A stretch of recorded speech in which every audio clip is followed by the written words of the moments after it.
मोगाच्या भावा भयणीनो, बापान जेजूक सोंसान धाडलो एक खेरीत वावर करूंक, एक खेरीत काम करूंक, आनी तो वार म्हणजे देवाचे राज स्थापूक.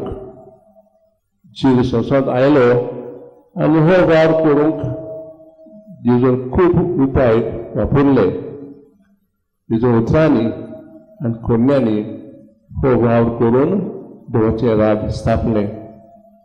न्हंयचा वतना जेजून खूब वेपाऱ्यो वापरल्यो. वर्तमानांत आमी देवाच्या राजा बाबतींत दोन धाकटुल्यो वेपारी आयकल्यात. एक सासवाची बियेची आनी दुसरी आमटेची. हे दोनूय वेपार वापरून जेजू आमकां कितें सांगूंक सोदता जायत, आमकां कसलो संदेश दिता जायत. म्हाका दिसता संदेश हो आसा, जमनांतल्यान बी जमनीत रोवंक जाय. तशेंच जमनांतल्यान आमटे पिठांत पुरोवंक जाय. म्हणजे जमनांतल्यान आपआपलें दिल्लें काम धाकटें लगून करूंक फावो.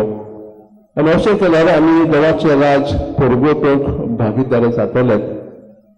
जेजू शिश्यांनी दिसान वचून ही बी रोयली आनी तांकां ताच्या वावराचें फळ मेळ्ळें.